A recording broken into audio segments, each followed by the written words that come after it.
¿sí? Bueno, para muchos de ustedes, 2 platos, ¿no? Hoy, y bueno, es lo que hay. Pero bueno, contento por poder compartir la palabra con ustedes, la responsabilidad y el privilegio de hacemos con música funcional igual, acá sale, privilegio de poder servir y la responsabilidad de ministrar de la palabra de Dios aparte de su pueblo. Este, y bueno, le dije a Daniel hoy que iba a hablar de él. Eh, Tranquilo, tranquilo, Daniel, que, este, sí creo que Daniel, el Daniel del cual voy a hablar, comparte algunas características tuyas también, en cuanto a la oración y todo ese tipo de cosas. Pero el título del mensaje, para no ser menos, y Abel ya se ríe, mira su Biblia, pero se ríe, es Cuando las ventanas están abiertas. Y hablé de Daniel, obviamente vamos a ir al libro de Daniel, uno de los profetas del Antiguo Testamento, de cautivo. Ahora vamos a ver un poco ahí. Yo cuando preparaba esto, a veces me acordaba una de las clases, de las tantas clases que Alejandra dio a sus chiquitos ahí. Me acuerdo de una que decía Daniel en el foso de los leones. ¿Cuáles son de los...? Uno habla del profeta Daniel y de qué se acuerda. De los leones, de los amigos de él en el foso, en el horno de fuego, etcétera, etcétera.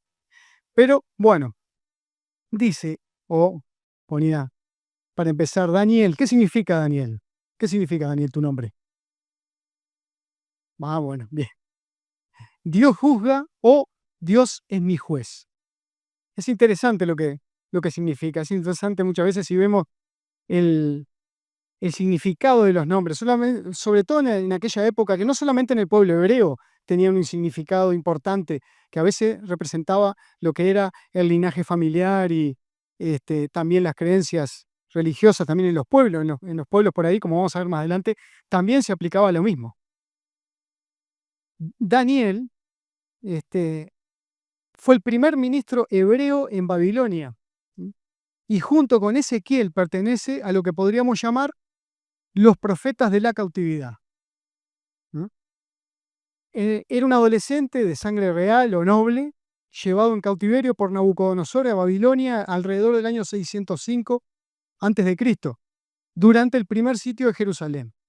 Sabemos, el pueblo judío muchas veces tuvo que, o lamentablemente Dios con su dolor en el corazón tuvo que corregir a su pueblo, castigar, enjuiciar a su pueblo, y muchas veces por su desobediencia, por su idolatría, permitió que aquellos pueblos, idólatras y todo, bueno, y acá había pasado, Nabucodonosor había sitiado Jerusalén, mientras estuvo cautivo, Daniel sirvió fielmente a varios reyes. Llama la atención esto, ¿no? Pero, pero, se caracterizó siempre por no comprometer para nada su fe y su fidelidad a Dios. Como era su costumbre, como era costumbre en aquellas épocas, los líderes de los imperios, cuando conquistaban otras naciones, ¿qué hacían? Lo normal, llevaban rehenes.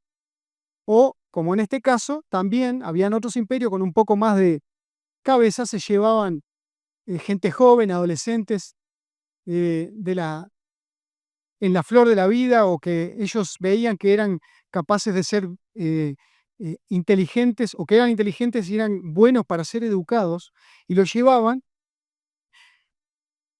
para mantenerlos no solamente como rehenes, sino que también para educarlos bajo su propia cultura. Entonces, los educaban según su creencia, su cultura, su economía, etcétera, etcétera, su forma de vivir, asegurando así la lealtad a futuro de las naciones sometidas. ¿Mm?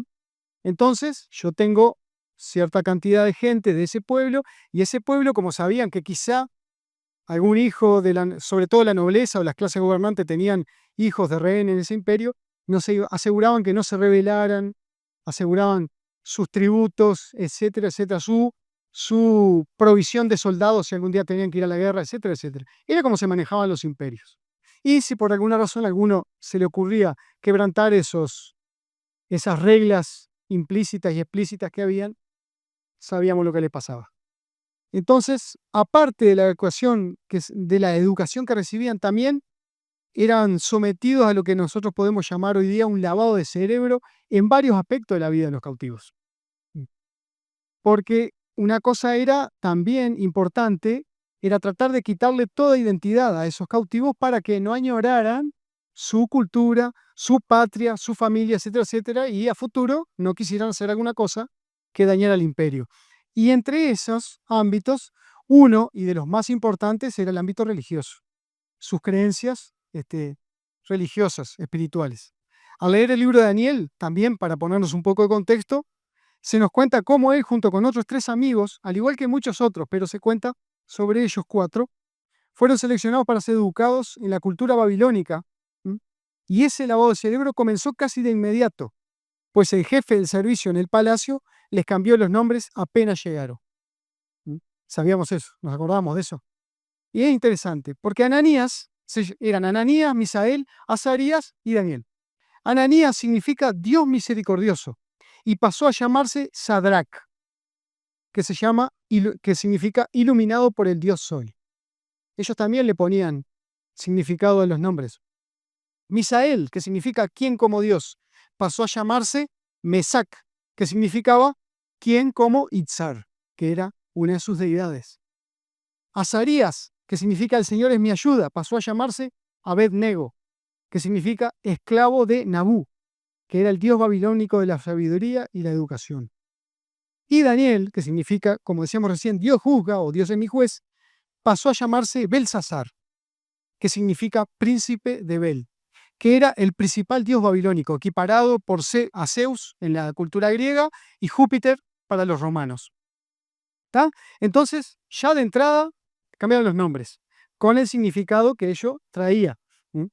Referente a sus creencias religiosas, y ya tratando de borrar el nombre, ya el ataque directo contra Dios.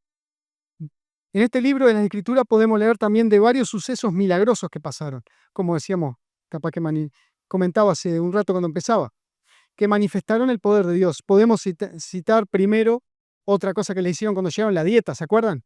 Que le dijeron que todos esos jóvenes se iban a servir de los manjares que comía el rey. Sin embargo, ellos dijeron, nosotros no queremos eso. ¿Se acuerdan la historia? Nosotros no queremos comer eso porque es todo sacrificado a ídolos, es todo, etcétera, etcétera. ¿Y qué les dijo el que los cuidaba? Que dentro de todo los trataba bien. Dice, no, lo que pasa es que si yo a ustedes no les doy de comer eso, en unos días los van a ver que están así, que están desnutridos, etcétera, etcétera, y a mí mi cabeza no vale nada. Era obvio, así se manejaban. Entonces, ellos, en otras palabras, dicen, tú tranquilo, danos legumbres y quédate tranquilo que tu cabeza va a seguir sobre tus hombros cuando vengan a ver cómo estamos. Y así fue que pasó, ¿se acuerdan? Mientras los otros comían de todo lo que les traían, ellos comían solo legumbres. Acá algún vegetariano, algún vegano va a levantar bandera con esto, ¿no? Pero no, estos son milagros de Dios. Que no se quieran subir a caballo de esto. Pero bueno, jocoso parece, pero es así. Cuando llegaron, ellos estaban en mejor estado físico y de nutrición que aquellos que habían disfrutado de los manjares del rey. Otra, el horno de fuego. Cuando no se quisieron los amigos de Daniel, los otros 3, no quisieron inclinarse a la estatua de oro que habían hecho para el rey, y que les dijo que si no se inclinaban, los tiraban al horno de fuego, y ellos dijeron, nuestro Dios nos puede salvar de eso. Pero lo bueno, lo que a mí me encanta de esa pequeña historia, es cuando ellos le dijeron, y si no nos salva Dios, porque Él en su soberanía no quiere, sepa el rey que no nos vamos a inclinar igual. Y ahí se acuerdan que el rey se calentó, hablando pronto y mal, hizo calentar el horno 7 veces más, lo tiró para adentro, se quemaron aquellos que estaban cerca, etcétera, etcétera. Y después miraban paseándose dentro de las llamas a los 3 amigos y a uno más. Qué bueno.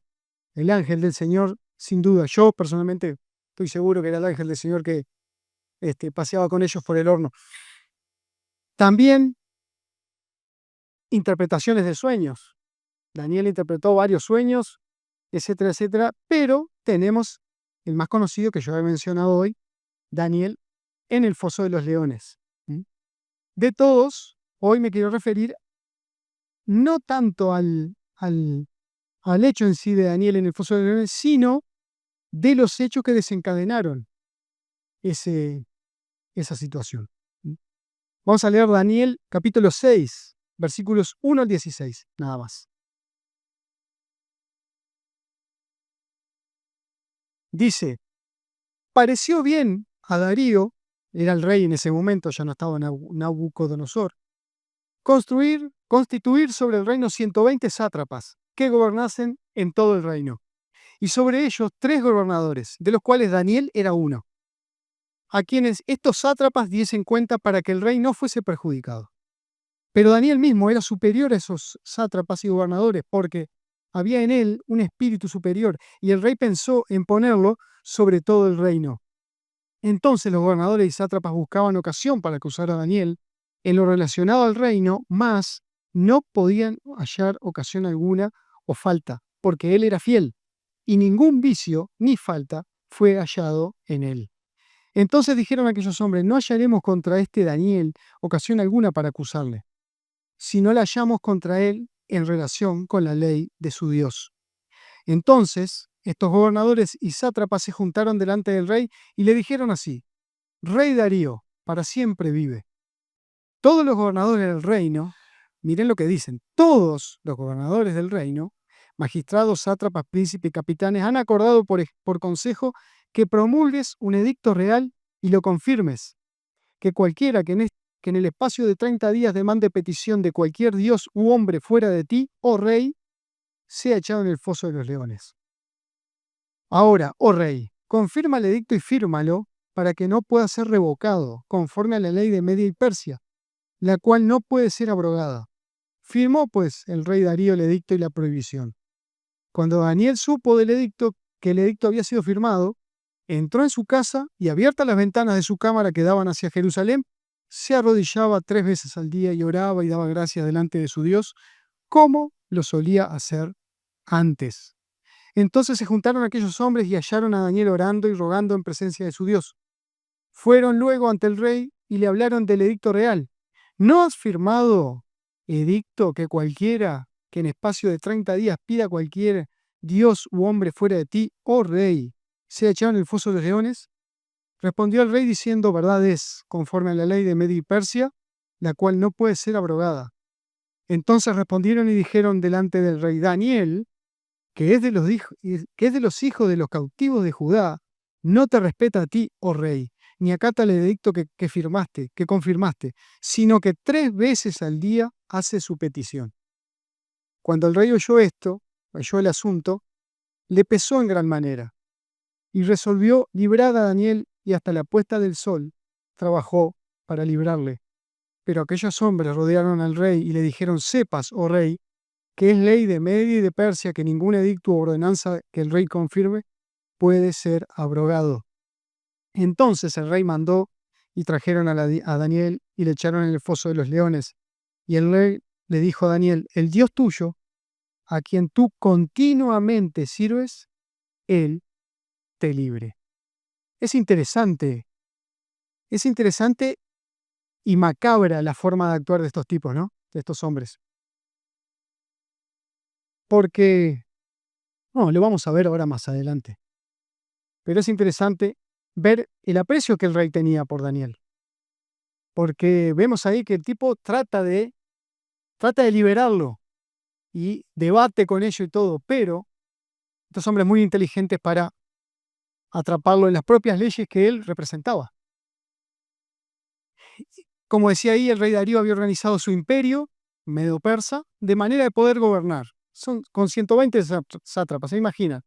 Acá en Uruguay, 19 departamentos y es bravísimo para tratar de controlar. Imagínense 120 reinos, 120 provincias de 120 reinos distintos, con costumbres distintas, creencias distintas, etcétera, etcétera. Entonces, había que controlar todo eso. Sátrapas o gobernadores regionales, y sobre estos, 3 gobernadores, supervisores, presidentes, etcétera, según la tradición que se lea, ¿no?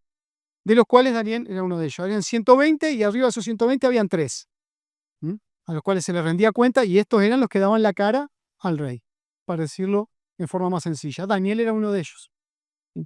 Darío había observado la capacidad manifiesta en Daniel y estaba proyectando ponerlo sobre los demás para que presidiera ese consejo de gobernadores. Ya aquí vemos un testimonio y una capacidad de Daniel que resaltaba y sobresalía de los demás. Tanto que el propio rey no solamente lo defendió a capa y espada, sino que quería ponerlo por sobre... esto me hace hacer un paralelismo ¿con quién? Más atrás. Prisionero, cautivo, esclavo, con José, en Egipto. Me hace ver un paralelismo en ese sentido. Obviamente, esta noticia no pudo ser del agrado de los demás, por lo que planearon obstaculizar esa promoción. Aquí entró la política pura, ¿verdad? Había algunas causas por las que las probabilidades podrían estar en contra de Daniel, y habían dos, por ejemplo. Una que era nativo de una nación extranjera y había venido cautivo de esa nación. Esa era una de las causas que quizá podrían estar esgrimiendo. Otra, se calcula, esto yo no lo sé yo, pero lo estuve bichando por ahí, y se calcula que hasta ese momento, o en ese momento, Daniel contaba con unos 80, 85 años de edad. Había pasado casi toda su vida en cautividad, por lo que dudaban de sus capacidades para desempeñar el cargo. Podrían haber algunas más, pero obviamente todo eso no lo consideró el rey Darío y se propuso hacerlo su mano derecha. Despertó obviamente todo esto, la envidia de toda esta gente, lo que selló el deseo en sus corazones y mentes de causarle mal a Daniel. Y no se conformarían con su total ruina, sino que iban por todo, querían desaparecerlo. Es interesante notar cómo la envidia generalmente, o casi siempre pensaba yo, tiene su origen o causa en alguna cosa buena de otro. ¿Mm? ¿Se entiende? Hay algo que yo veo en alguien que es bueno, que ese hermano tiene, que esa persona tiene, ¿y yo qué hago? Me gustaría tener eso. Pero hay una forma de pensarlo que es buena, digo, qué bueno. Cómo preside, cómo enseña, cómo aprende, cómo sabe vivir. Eso es una cosa. Ahora, después está lo otro, esta forma de ver las cosas. La envidia. Yo para mí, personalmente creo que es uno de los, o si no es el peor pecado, anda ahí. Y bueno, esta gente aprovechaba algo bueno de Daniel, ¿m?, para tratar de voltearlo. Como decía acá, esa envidia se causa en algo bueno de otro, pero su efecto siempre el mal, por donde se lo mire. Siempre la envidia no existe, ese dicho. ¿Vieron ese dicho que dice sana envidia? No existe la sana envidia. No existe. Uno puede decir sana envidia en el buen sentido, pero no existe, es envidia y chao. Es así que se pusieron a espiarlo. Al principio buscaban ocasión para, decía ahí, para acusar a Daniel en lo relacionado al reino. ¿Qué quiere decir esto? En sus tareas, en las tareas que tenía que hacer. Empezaron a buscar, a ver, en todas sus responsabilidades, empezaron a buscar corrupción. Soborno, corrupción, cosas ilegales, cosas ilícitas, cosas que hiciera mal, cosas que se equivocara. Todos empezaron a buscar. Sin embargo, dice la palabra en el versículo 5, no encontraron nada. No encontraron nada.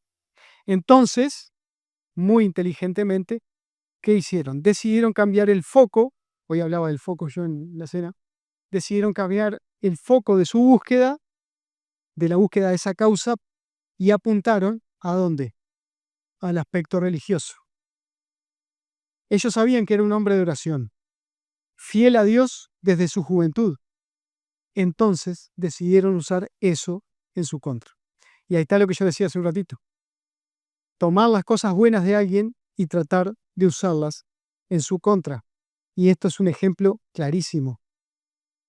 Esto me hacía pensar a veces que el enemigo es muy hábil cuando intenta atacar nuestra vida en diferentes aspectos, para cortar nuestra relación con Dios, para que perdamos bendiciones, ¿m?, para que no nos sintamos dignos y capaces de participar de nuestro servicio a Dios, cualquiera sea.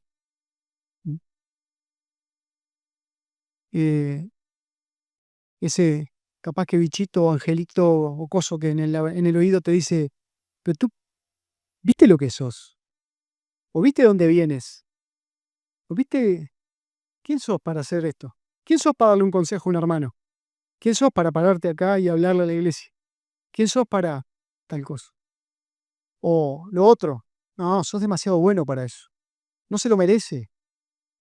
Mil ejemplos podemos encontrar de cómo el enemigo puede utilizar esas cosas buenas que tenemos y atacarlas, o a través de ellas cortar esa relación que nosotros podemos tener con Dios.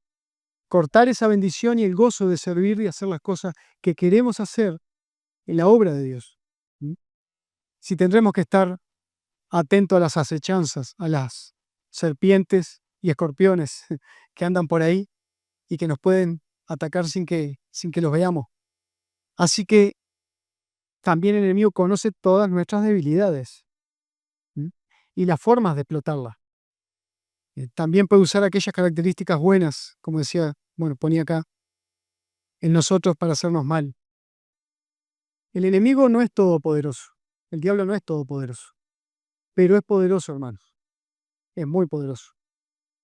Por eso a veces cuando vemos por ahí gente que reprende al diablo y a sus demonios, pobre gente, ni siquiera el arcángel se animó a reprenderlo cuando luchaba con él y le dijo, Dios te reprenda.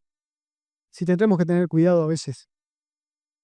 No tenemos que enfrentar al diablo, tenemos que resistir y dejar que Dios obre. Y dejar que Dios se haga cargo. Es así. Estos hombres usaron la fidelidad de Daniel para cruzarla con el orgullo del rey y su vanidad. Aprovecharon hay algo que el hombre no falla, el orgullo y la vanidad. Y cuando el enemigo lo sabe usar, la forma, hacerle firmar un edicto real, una ley para que durante 30 días nadie adorara a nadie que no fuera a él. Ni dioses ni reyes, y obviamente tampoco a Dios.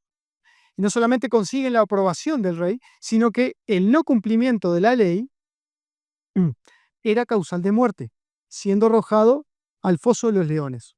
Podrían haber elegido otra cosa. Iba a decir fusilamiento, pero en aquella época el fusilamiento todavía no estaba. Pero bueno, decapitación, apedrearlo, no sé, lo que fuera. No. La forma de ejecución de que no cumpliera, propuesta por los sátrapas, me habla de una mente retorcida de su parte, ya que no solo terminaría con la vida del infractor, sino que además daría un espectáculo a quienes lo presenciaban. Querían disfrutarlo, querían disfrutarlo. ¿Qué hizo Daniel? Versículos 10 y 11.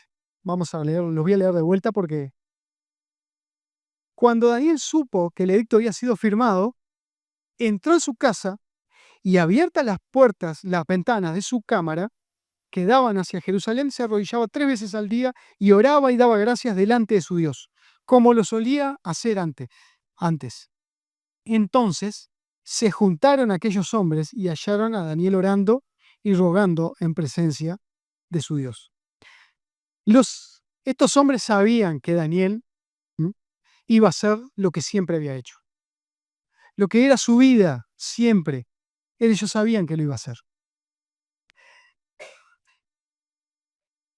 A ventanas abiertas, a vista de todo el mundo, y esto me habla de una vida de testimonio y de fidelidad a Dios. No fue que Daniel, cuando firmaron esto, se le ocurrió ir a la casa a orar por esto, y porque cayera esto y que esto se diera vuelta. No, no fue por eso. Siempre lo hacía. Lo dice claro la palabra, como lo hacía siempre. O sea, ni se inmutó, aún sabiendo lo que le iba a pasar. Porque yo no lo dice acá, pero estoy seguro que Daniel ya sabía cómo venía la mano. Ya sabía de todo. Quizá tenía hasta alguno que le cayera bien y capaz que se le arrimó y le dijo, escúchame, mirá que firmaron esto, y si tú vas y haces lo que estás haciendo siempre, te van a matar. Quizá debe haber tenido a alguien que le dijo, por amistad, por conocimiento, algún otro cautivo, che, mirá que están firmando tal cosa, y si vamos y oramos, estamos muertos. No le importó. Esto me habla, como decía ahí, de una vida de testimonio, de fidelidad a Dios, que no se fraguó ahí, no se le despertó el indio, por decirlo de una manera, en ese momento, en esa situación a Daniel. No, esto ya venía de antes.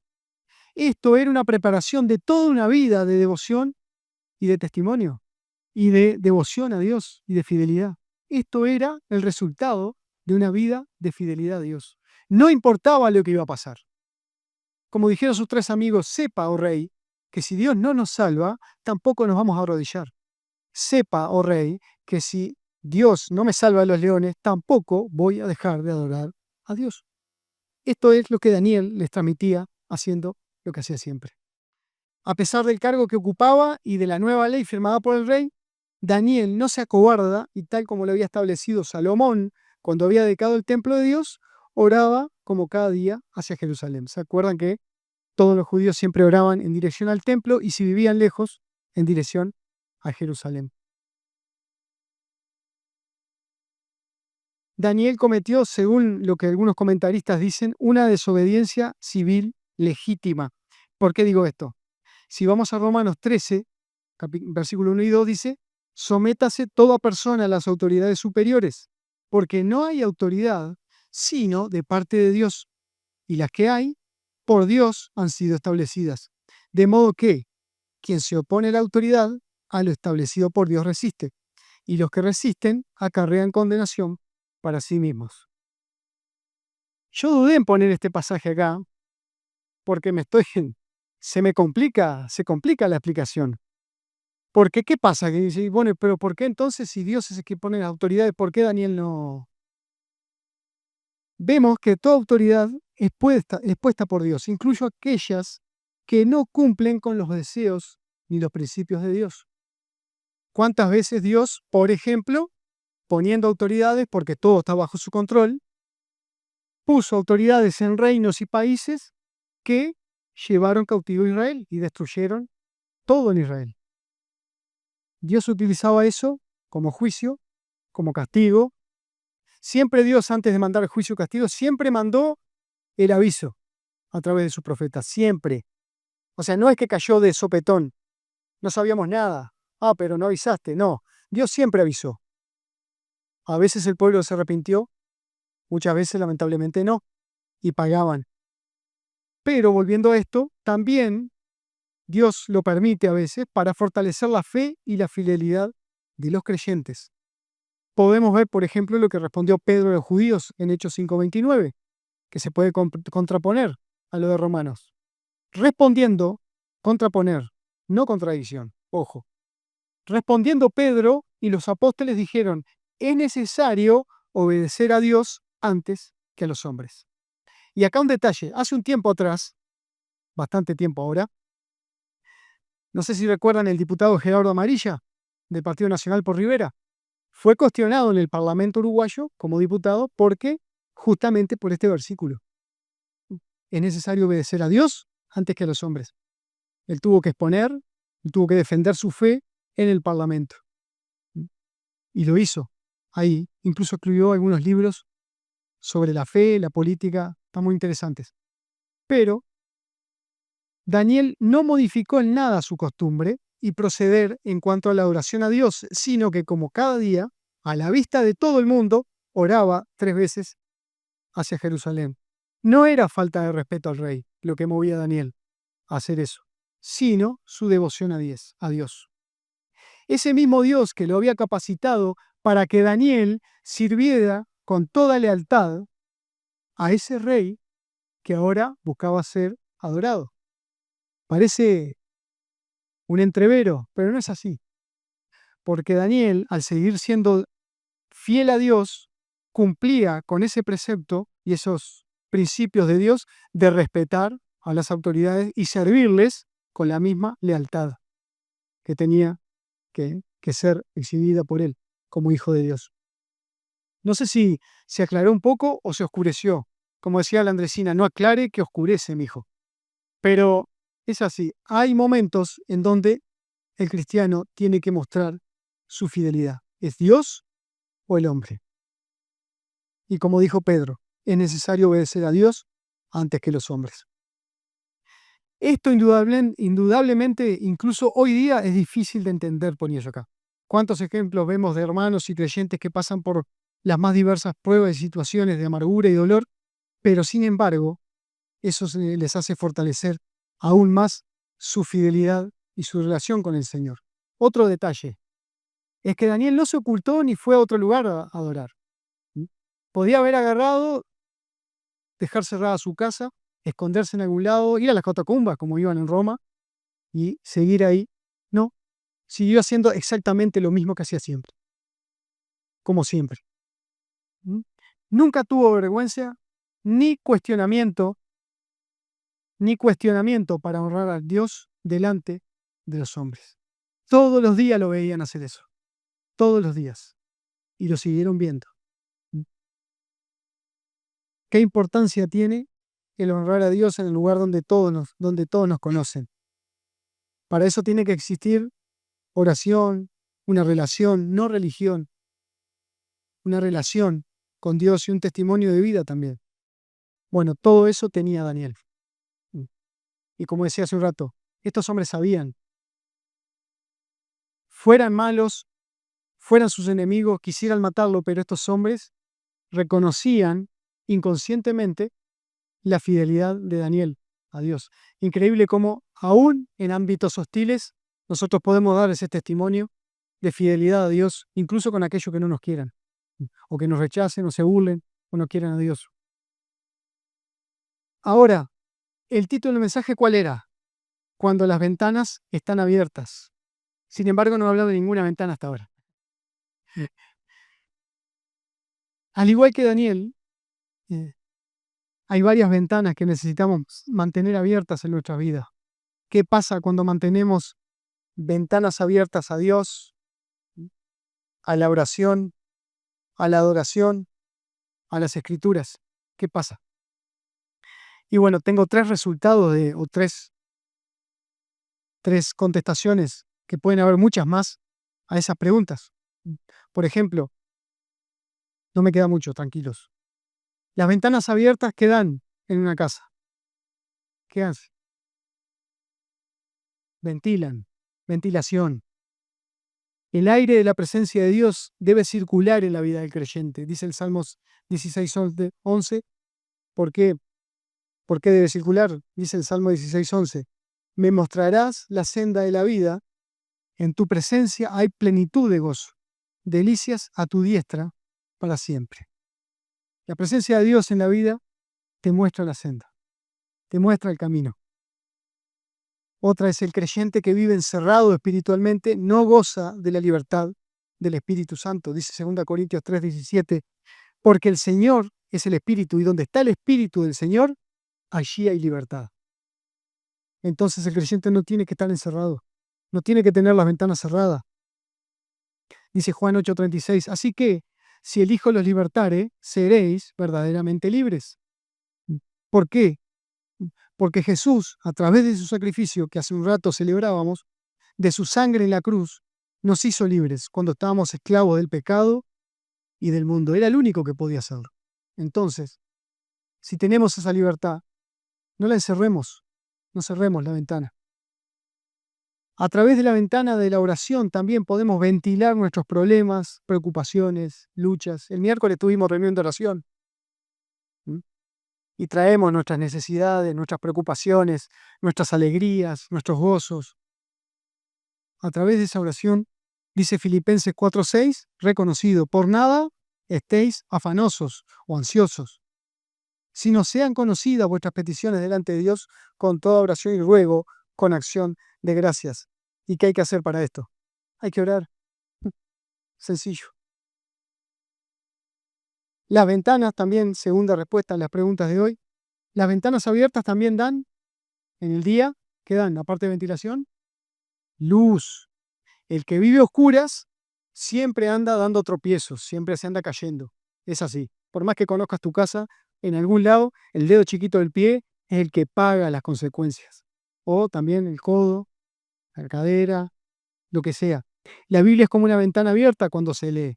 Dice el Salmo 119, 105, lámpara es a mis pies tu palabra y lumbrera a mi camino.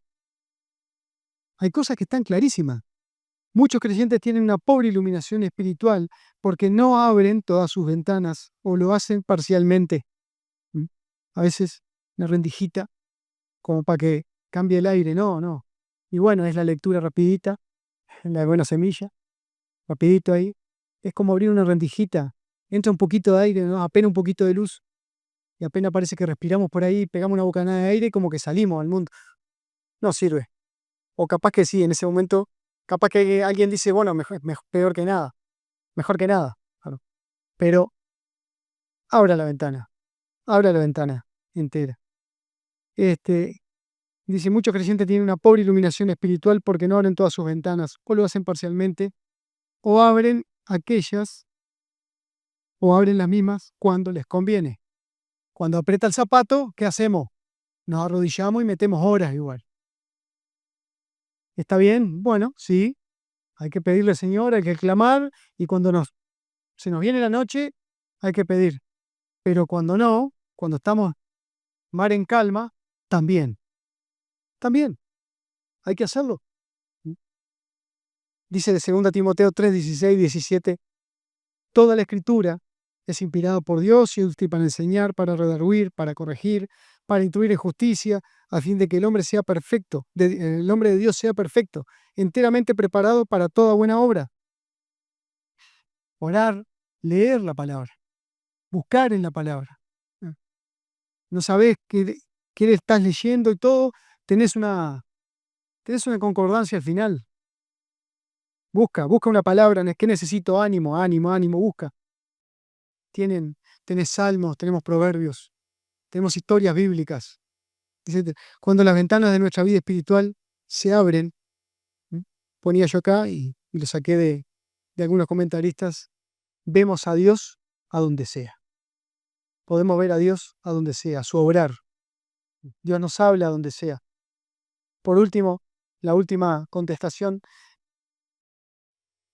¿qué pasa cuando con los de afuera o con la gente que está fuera de tu casa cuando las ventanas están abiertas? Permite que otros vean nuestro testimonio. Se ve para adentro. Abre la ventana de la casa y se ve. Entonces, cuando las ventanas abiertas de nuestra vida espiritual cuando las ventanas de nuestra vida espiritual están abiertas, se ve nuestro testimonio. Daniel, por ejemplo, testificó de su fe en Dios a ventana abierta, orando públicamente, como decíamos, no se escondió, no fue a buscar un lugar escondido por miedo, no, siguió haciendo exactamente lo que venía haciendo. Nuestro testimonio no puede ser comprometido con estructuras políticas, demandas religiosas, posiciones sociales, etcétera, etcétera. Nuestro testimonio tiene que ser siempre el mismo, donde sea. Testificar el plan redentor y salvador de Dios a través de la fe en la obra de Cristo es un compromiso y un mandato cristiano. Dice Marcos 16:15, y les dijo, id por todo el mundo y predicad el Evangelio a toda criatura. Y eso involucra no solamente el hablar, predicarle a alguien de Cristo, sino vivir una vida de acuerdo a lo que Dios quiere. Recordemos que a veces decimos que la única Biblia que muchos leen, ¿cuál es? Nuestro testimonio, nuestro vivir. Hechos 1:8 dice, pero recibiréis poder cuando haya venido sobre vosotros el Espíritu Santo, y me seréis testigos en Jerusalén, en Judea, en Samaria y hasta lo último de la tierra. El Señor nos encomienda ser testigos de Él en toda la tierra. Hoy hablábamos de los 70 que fueron comisionados por Jesús, equipados para la guerra. Tenemos el Espíritu Santo. Para empezar, tenemos el Espíritu Santo dentro de nosotros. Tenemos la Biblia completa. Sabemos lo que Dios quiere. Tenemos la oración. Todas esas ventanas tenemos que mantenerlas abiertas. Nuestra presencia de la iglesia, también a los ojos del mundo, es una de las señales del reino de Dios. Y el testimonio cristiano debe ser público, no encerrado ni en un lugar oculto. Tenemos que mantener esas ventanas abiertas. Conclusión, ponía aquí. ¿Qué pasó con Daniel y con toda la trama al final? Porque terminamos ahí y no sabemos qué pasó. Salvo que hayan leído la Biblia y sabemos lo que pasó. Los sátrapas fueron, lo acusaron delante del rey, obviamente, estaban esperando, sabían que a tal hora, tal hora, tal hora, él oraba ahí, fueron y miraron, pusieron a dos ahí mientras tomaba el mate, miraban ahí, sí, confirmado, está orando, a la segunda sí, a la tercera también, como siempre, fuimos, era la señal, fueron y lo acusaron, el rey, su fidelidad y su actitud frente a Dios hizo que lo tiraran al foso de los leones, versículo 16. Dios obra milagrosamente para preservar su vida entre los de los leones, versículo 22. Y después vemos en el versículo 24 que sus detractores, todos aquellos que lo habían acusado, terminaron sufriendo la muerte que habían preparado para Daniel. Todo llega, a veces decimos, todo llega. Dios se encarga, Dios tenía el control. Y ahí sí, vamos al versículo 28, que es el último, fue prosperado y de manera especial. Y obviamente si Daniel fue prosperado, ni que tal vez que el reino, el rey que él servía lealmente, también le debe haber hecho, sin duda, mucho bien. Entonces, a manera de conclusión, cerrando ya, dejemos nuestras ventanas abiertas. Si tenemos cosas que mejorar, mejorémosla. Yo, en primer lugar, como siempre digo, cada vez que hago un mensaje, me pega. Pero que los demás sepan que siempre actuamos de la misma manera. Que el sí sea sí, el no sea no, y que nuestra devoción a Dios nos permita siempre tener ese testimonio para hablarle a aquellos que aún no conocen del Señor. Bueno, muchas gracias y que el Señor bendiga su palabra.